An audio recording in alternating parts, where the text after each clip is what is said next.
afternoon, everybody. I think we'll get everything underway.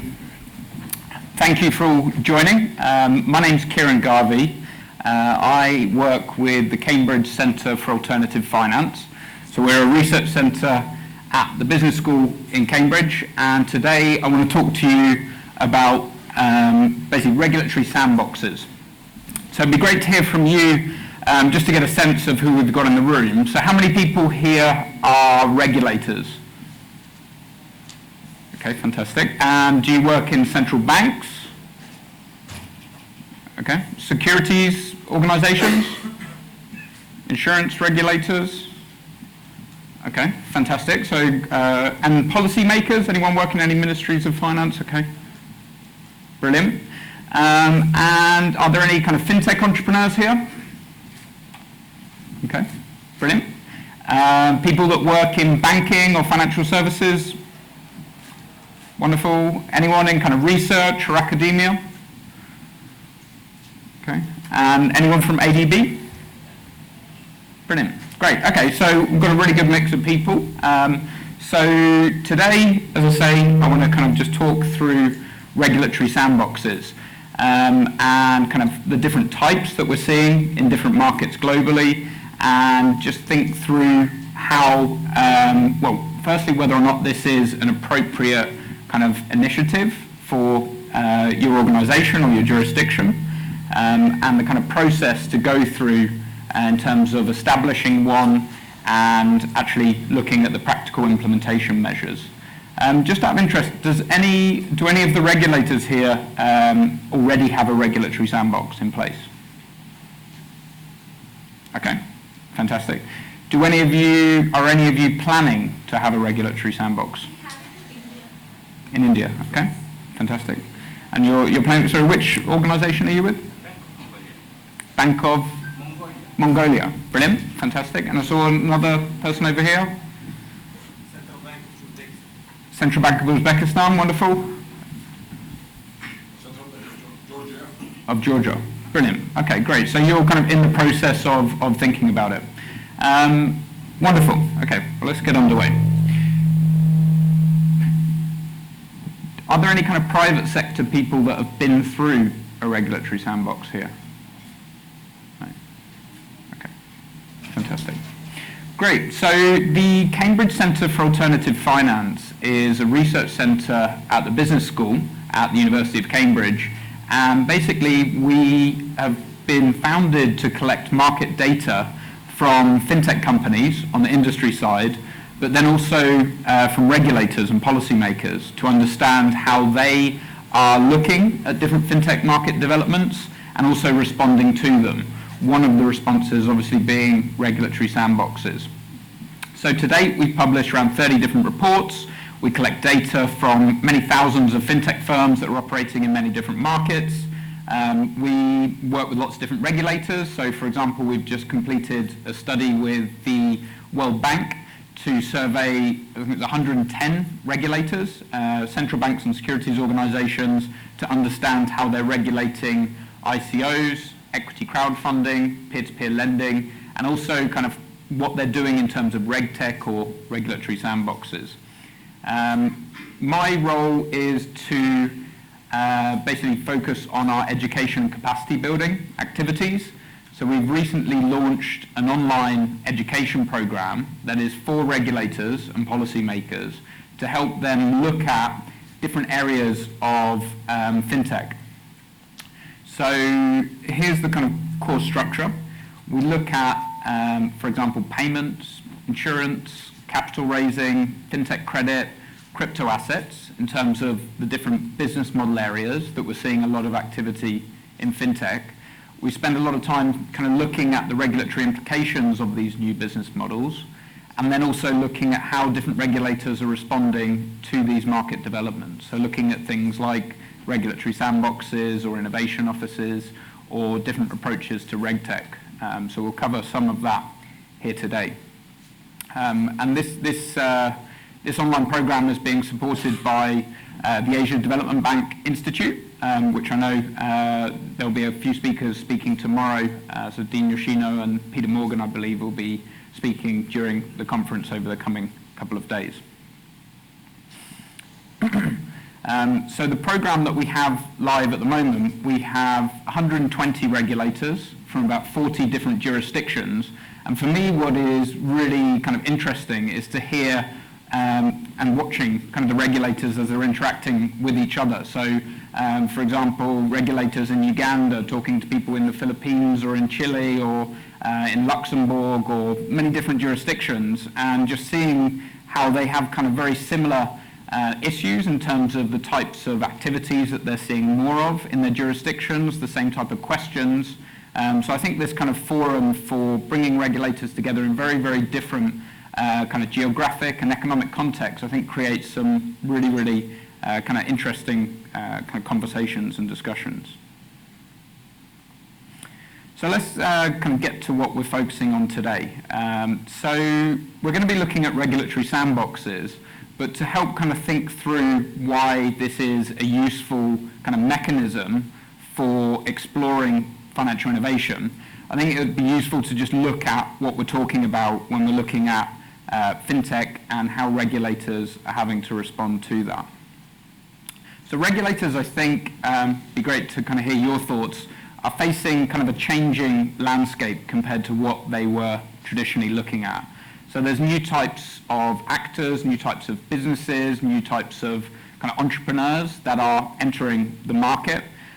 They are often creating new types of fast-changing marketplaces and products and services. Also, there's a kind of a growing and bigger emphasis on the technology and use of technology within financial products and services. And also, many regulators are kind of expanding their mandate. So maybe traditional kind of regulatory objectives are growing into things like financial inclusion or promoting competition or promoting innovation. So there's quite a few different kind of changing dynamics that are making the job of regulators and policymakers quite challenging. And coupled with this, if we look at kind of traditional regulators, often within their kind of skill set, maybe they don't have the kind of the technology expertise that many of the new fintech firms have within their teams, for example. Maybe there's kind of lack of resource, lack of staff, people with time and resource and capacity to be able to look at these new market developments. Also maybe kind of processes which are quite manual and paper-based, which take a lot of time and effort. Issues around data quality and whether or not the data that you're receiving to be able to make informed decisions as regulators might not be as good quality as what you need. And also kind of older technology systems which may make kind of keeping up to speed with new fintech activities challenging. So maybe that is where regulators are now, and where they need to kind of move to is being able to kind of understand the different types of innovation and fintech activities that are happening in their markets, be able to understand and see kind of what the implications are of new technology-enabled financial innovation, and be able to deal with the new kind of data that is being created by fintech, but also more broadly in other areas of interest industries, and also from their own activities as well. And we'll come to that in a second. So here, when we're looking at fintech very broadly, here's a whole kind of range of different areas within financial services that are being delivered and created by new types of either industry, firms, or actors. So I won't go into all of this in detail, but you can see kind of the broad areas within digital payments, within digital lending, looking at kind of banking infrastructure in terms of how banks kind of interact with their customers, or for example with the use of chatbots, back office in terms of how the kind of banking technology and infrastructure is being provided by new providers, kind of markets and market provisioning, so looking at things like cybersecurity and trading, looking at RegTech, which we'll touch on in the workshop after this. Also kind of investments and savings with things like investment-based crowdfunding, wealth tech, and finally with insurance. So you can see kind of fintech covers a whole range of different financial services that you're probably very familiar with, but it's just kind of how those traditional services are being provided in new ways and by new firms. And regulatory sandboxes can provide a way to help regulators, but also the industry, to kind of understand where they fit in the traditional regulatory framework.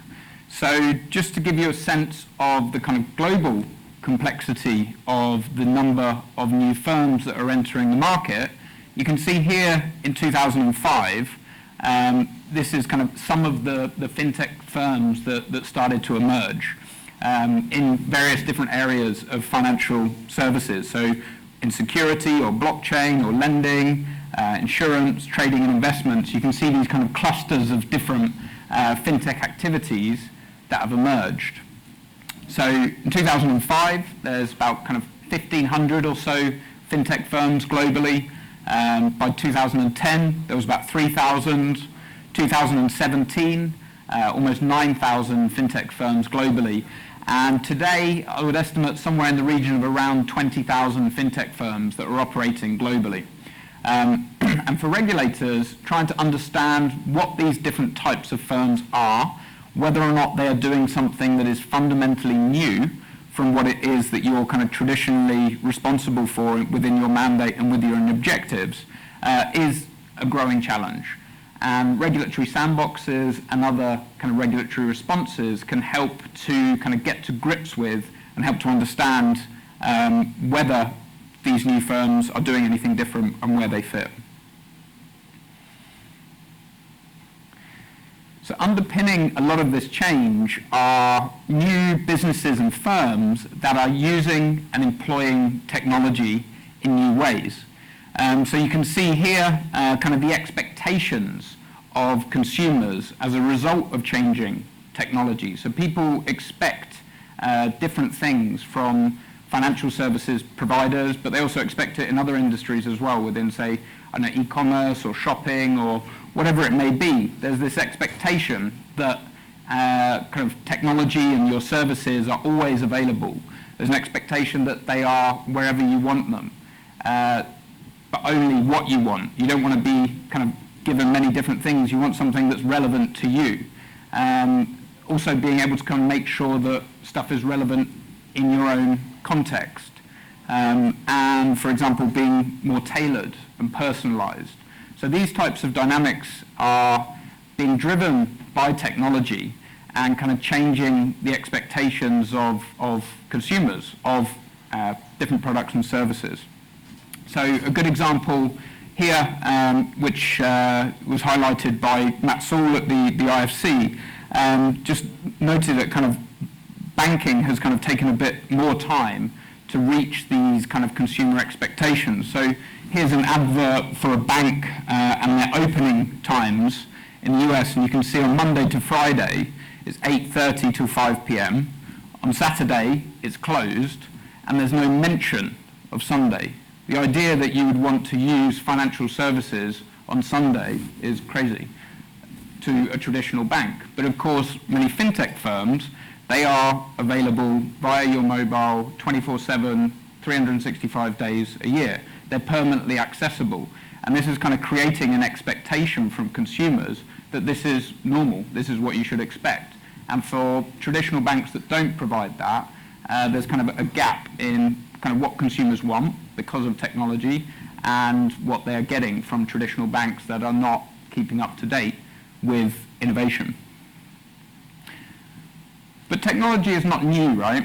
So technology in financial services is something that has always been there and evolving. So you can see from the 1960s with semiconductors and microprocessors that allowed kind of the storage of data digitally.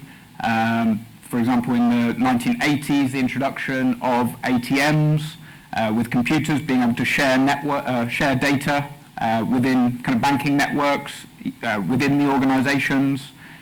In the 90s, with the introduction of the internet, really helping financial institutions to connect kind of globally.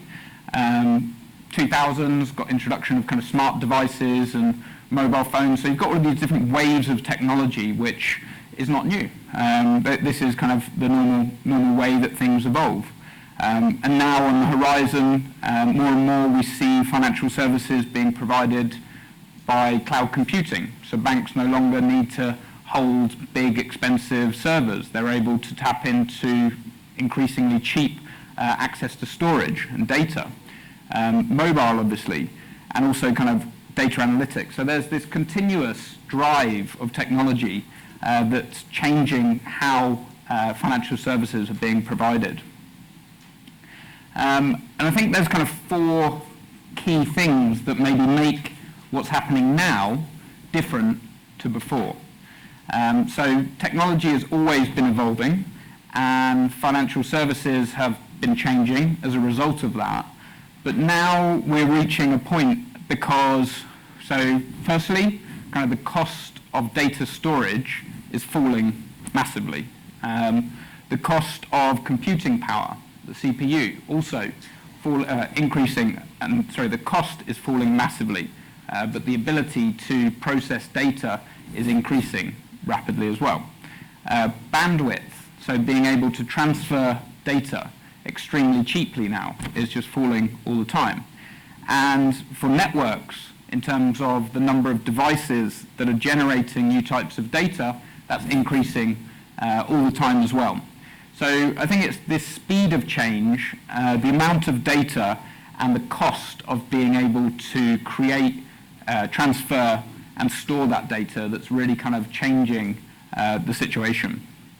Kind of a funny little example that I saw as well, just to give an example to this, is how long it takes technology to reach 50 million people. So the telephone took 75 years to reach 50 million people.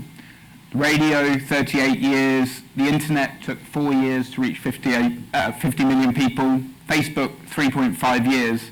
And Angry Birds, 35 days. So technology, you can see, is just increasing the speed at which innovation and change and new products and services is happening all the time.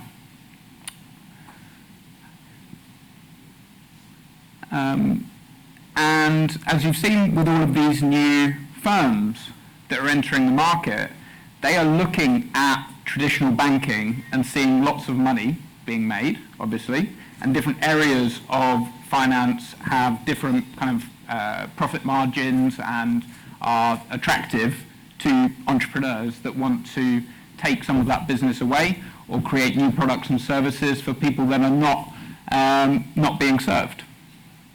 So there was a bit of research done by Citi that showed the level of disruption. So in the top corner, you can see 2016, and the bottom corner, you can see 2025.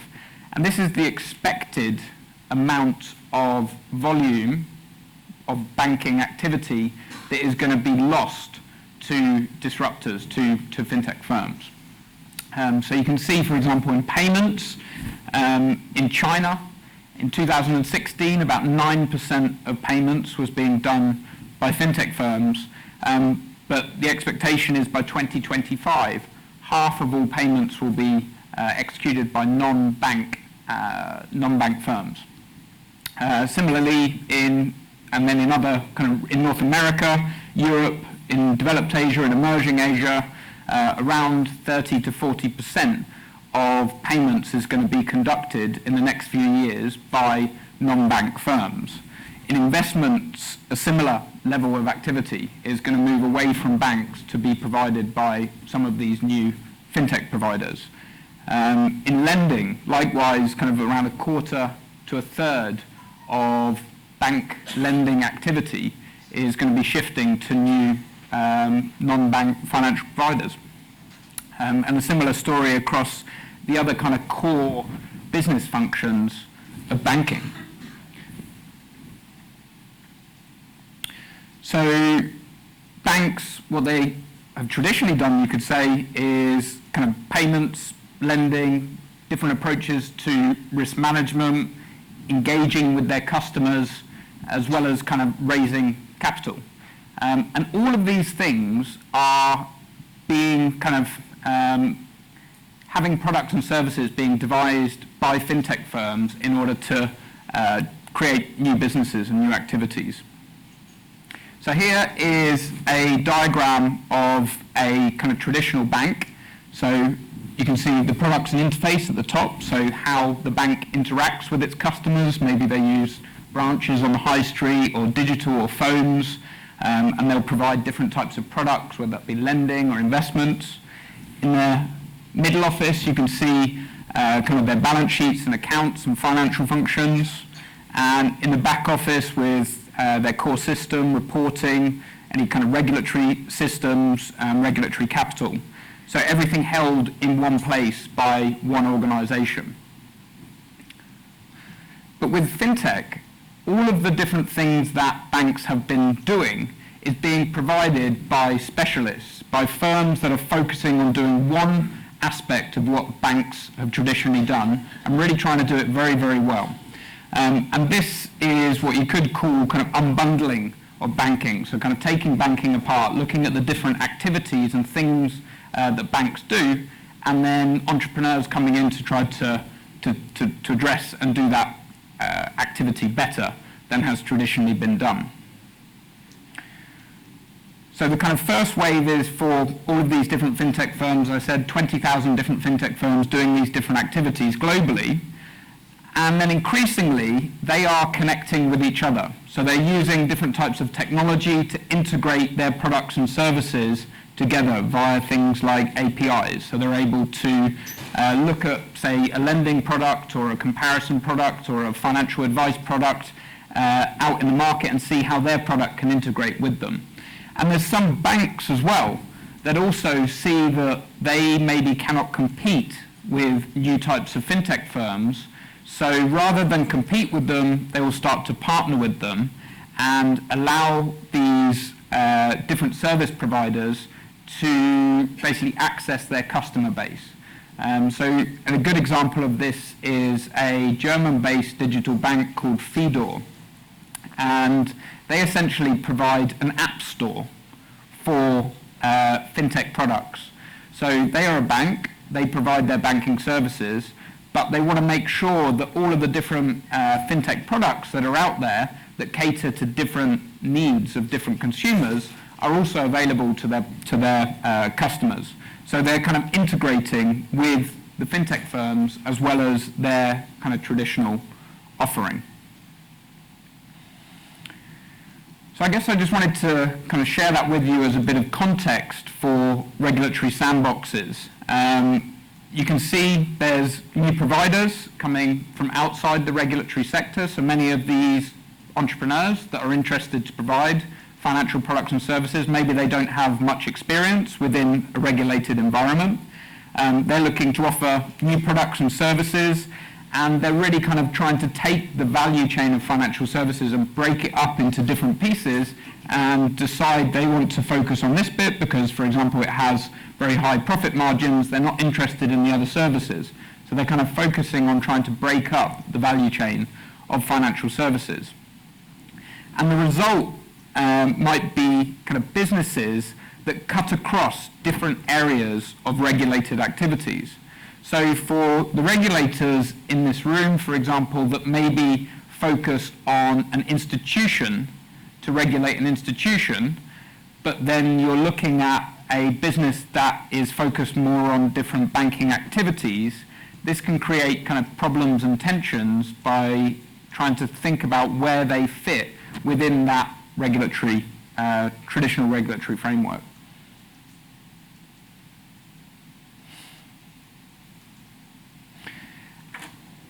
And as we were discussing before, different regulators have different objectives and mandate in order that they have to adhere to. And these can create different types of tensions, and this can kind of feed into what is possible in terms of a regulatory sandbox.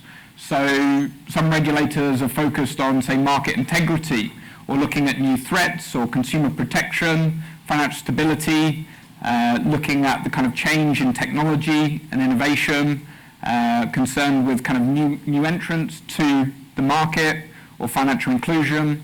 So there's many different kind of competing areas that regulators and policymakers are trying to focus on. There are also kind of tensions between, as we've kind of outlined, are we looking at entity-based regulation? So do we regulate banks? Do we regulate credit providers? Do we regulate insurance providers? Or activity-based regulation? In some jurisdictions, there might be one regulator that covers all different areas of financial regulation. In other countries, there's many different regulators for different types of institutions or different types of activities. There's also kind of questions about civil law or common law and whether or not a regulator adopts a principles or a rules-based regulation. So these types of kind of factors feed into kind of how adaptable is a regulator. So how flexible can the regulator be in terms of responding to these fintech developments?